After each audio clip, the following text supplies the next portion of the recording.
Shri Sai Satcharitra, Chapter 2.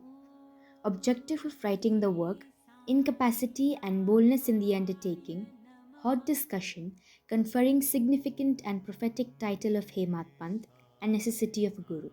In the last chapter, the author mentioned in the original Marathi book that he would state the reason that led him to undertake the work, and that the persons qualified to read the same and such other points. Now in this chapter, he starts to tell the same. Objective of writing the work. In the first chapter, I described Sai Baba's miracle of checking and destroying the epidemic of cholera by grinding wheat and throwing the flour on the outskirts of the village. I heard other miracles of Sai Baba to my great delight, and this delight burst forth into the poetic work. I also thought that the description of these grand miracles of Sai Baba would be interesting and instructive to his devotees, and would remove their sins, and so I began to write the sacred life and teachings of Sai Baba. The life of the saint is neither logical nor dialectical. It shows us the true and great path. Incapacity and boldness in undertaking the work. Hemadpant thought that he was not a fit person to undertake the work. He said, I do not know the life of my intimate friend, nor do I know my own mind. Then how can I write the life of a saint or describe the nature of incarnations, which even the Vedas were unable to do? One must be a saint himself before he could know other saints. Then how can I describe their glory? To write the life of a saint is the most difficult, though one may as well measure the depth of water of the seven seas or enclose the sky with cloth trappings. I knew that this was the most venturous undertaking, which might expose me to ridicule. I therefore invoked Sai Baba's grace. The premier poet saint of Maharashtra, Shri Jnaneshwar Maharaj, has stated that the Lord loves those who write the life of saints, and the saints also have a peculiar method of writing their own of getting the service which the devotees long for successfully accomplished. The saints inspire the work. The devotee becomes only an indirect cause or instrument to achieve the end. For instance, in 1700 Shaka year, the poet Mahipati inspired to write the lives of saints. Saints inspired him and got the work done. So also in 1800 Shaka year, Dasganu's service was accepted. The former wrote 4 books, Bhakta Vijaya, Santa Vijaya, Bhakta Leelamrit and Santa Kathamrit, while the latter wrote 2, Bhakta Leelamrit and Santa Kathamrit, in which the lives of modern saints were described. In chapters 31, 32 and 33 of Bhakta Leelamrit and in chapter 57 of Santa Kathamrit, the sweet life and teachings of Sai Baba are very well depicted. These have been separately published in the Sai Leela magazines. The readers are advised to read these chapters. So also Sai Baba's wonderful Leelas are described in a small decent book named Shri Sainath Bhajanamala by Miss Savitri Bai Raghunath Tendulkar of Bandra. Dasganu Maharaj also has composed very sweet poems of Sai Baba. A devotee named Amidas Bhavani Mehta has also published some stories of Sai Baba in Gujarati. Some numbers of Sainath Prabha, a magazine published by Dakshin Bhiksha Samstha of Shirdi, are also published. Then the question of objection comes in, that while so many words regarding Sai Baba are extant, why should this Satcharitra be written, and why is its necessity?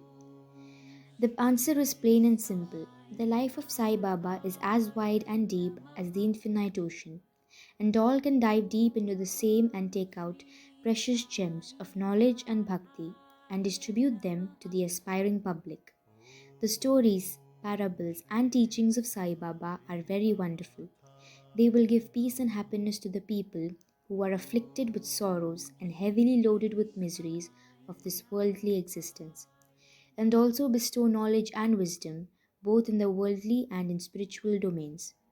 If these teachings of Sai Baba, which are as interesting and instructive as Vedic lore, are listened to and meditated upon, the devotees will get what they long for, that is, union with Brahman, mastery in eightfold yoga, bliss of meditation, etc. So I thought that I should call these stories together, that would be my best upasana. This collection would be most delightful to those simple souls whose eyes were not blessed with Sai Baba's darshana. So I set about collecting Sai Baba's teachings and expressions, the outcome of his boundless and natural self realization. It was Sai Baba who inspired me in this matter. In fact, I surrendered my ego at his feet and thought that my path was clear and that he would make me quite happy here and in the next world. I could not ask I could not myself ask Sai Baba to give me permission for this work. So I requested Mr. Madhavrao Deshpande, alias Shama, Baba's most intimate devotee, to speak to him for me. He pleaded for my cause and said to Sai Baba, "This Anna Sahib wishes to write your biography. Write it. Don't say that you are a poor begging fakir and there is no necessity to write it. But if you agree and help him, he will write it, or rather your feet will accomplish the work.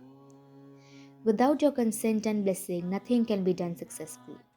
When Sai Baba heard this request, he was moved and blessed me by giving me his udi, sacred ashes, and placing his boon bestowing hand on my head, said, "Let him make a collection of stories and experiences, keep notes and memos. I will help him. He is only an outward instrument. I should write myself my autography and satisfy the wishes of my devotees. He should get rid of his ego, place or surrender it at my feet. He who acts like this in his life, I help him the most. What of my life stories? I serve him in this house in all possible ways. When his ego is completely annihilated and there is no trace of it, I myself shall enter into him and shall myself write my own life. Hearing my stories and teachings will create faith in devotees' hearts and they will easily get self-realization and bliss. Let there be no instances on establishing one's own view, no attempt to refuse others' opinion, and no discussions of pros and cons of any subject. The word discussion put me in mind of my promise to explain the story of my getting the title of Hemadpant, and now I begin to relate the same. I was on close friendly terms with Kaka Sahib Dikshit and Nana Sahib Chandorkar. They pressed me to go to Shirdi and have Baba's darshana, and I promised them to do so. But something in the interval turned up which prevented me from going to Shirdi. The son of a friend of mine at Lonavala fell ill. My friend tried all possible means, physical and spiritual, but the fever would not abate. At length he got his guru to sit by the bedside of his son, but this too was of no avail. Hearing this, I thought, what was the utility of the guru if he could not save my friend's son? If the guru can't do anything for us, why should I go to Shirdi at all? Thinking in this way, I postponed my Shirdi trip, but the inevitable must happen, and it happened in my case as follows. Mr. Nana Sahib Chandorkar, who was a Prant officer, was going on tour to Bassein. From Thana, he came to Dadar and was waiting for a train bound for Bassein. In the meanwhile, a Bandra local turned up.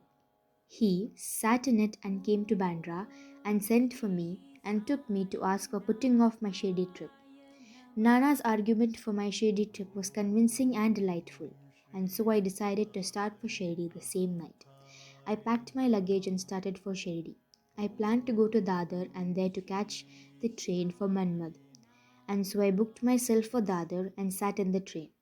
While the train was to start, a Mohammedan came hastily to my compartment and, seeing all my paraphernalia, asked me where I was bound to.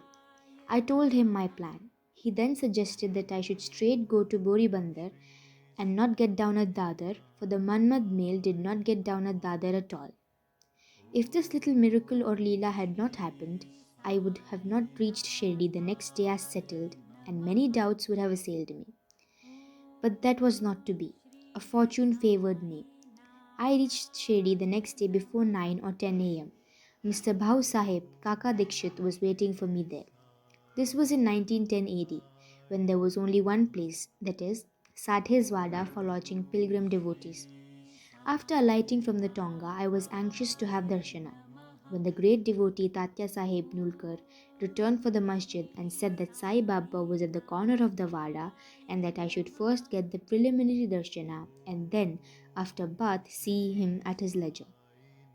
Hearing this, I ran and prostrated before Baba, and then my joy knew no bounds. I found more than what Nana Chandorkar had told me. All my senses were satisfied, and I forgot thirst and hunger.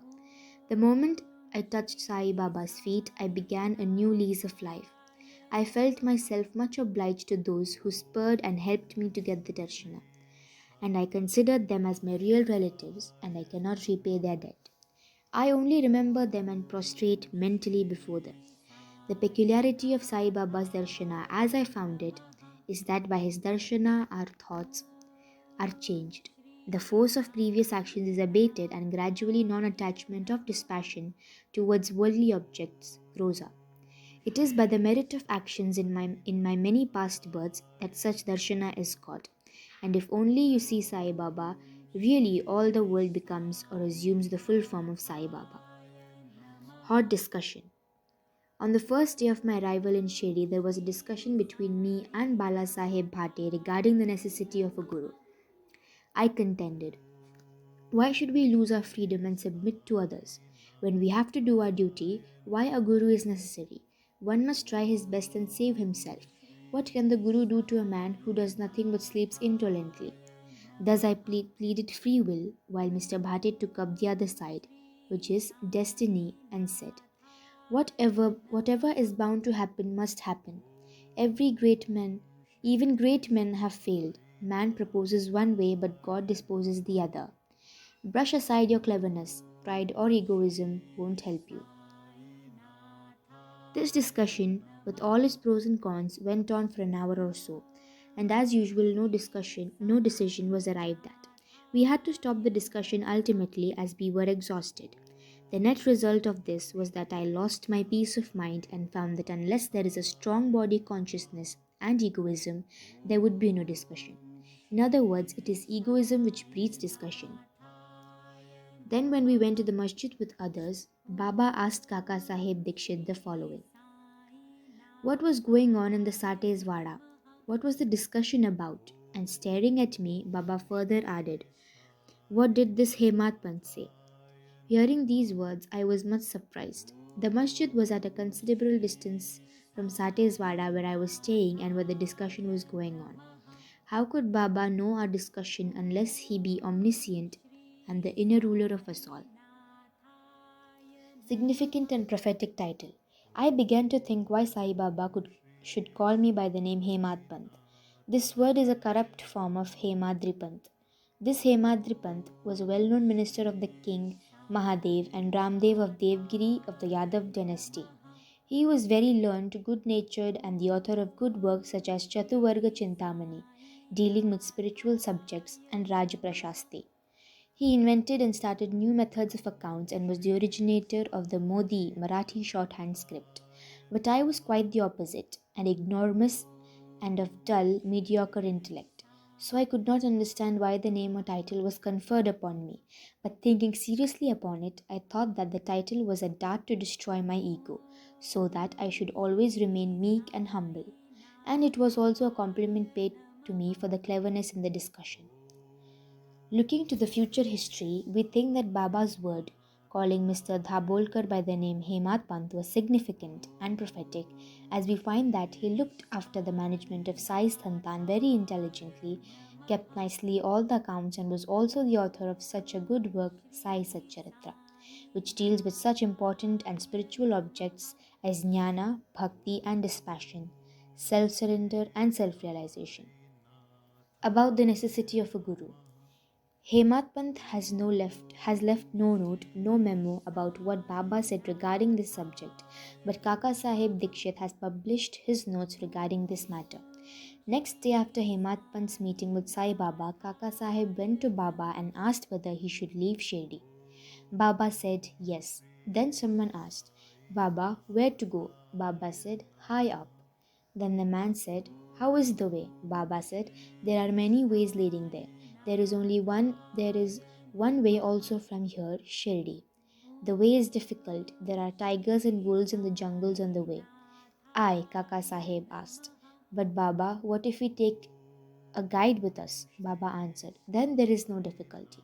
The guide will take you straight to your destination, avoiding wolves, tigers, and ditches, etc. on the way. If there be no guide, there is the danger of you being lost in the jungles or falling into ditches. Mr. Dabolkar was present in this occasion and he thought that this was the answer Baba gave to the question whether Guru was a necessity, and he thereupon took the hint that no discussion of the problem whether man is free or bound is of any issue in spiritual matters, but that on the contrary, real Paramartha is possible only as the result of the teachings of the Guru, as is illustrated in this chapter of the original work in the instances of great avatars like Rama and Krishna who had to submit themselves to their gurus Vashishta and Sandipani respectively, forgetting self realization, and that the only virtues necessary for such progress are faith and patience. Bow to Shri Sai, peace be to all.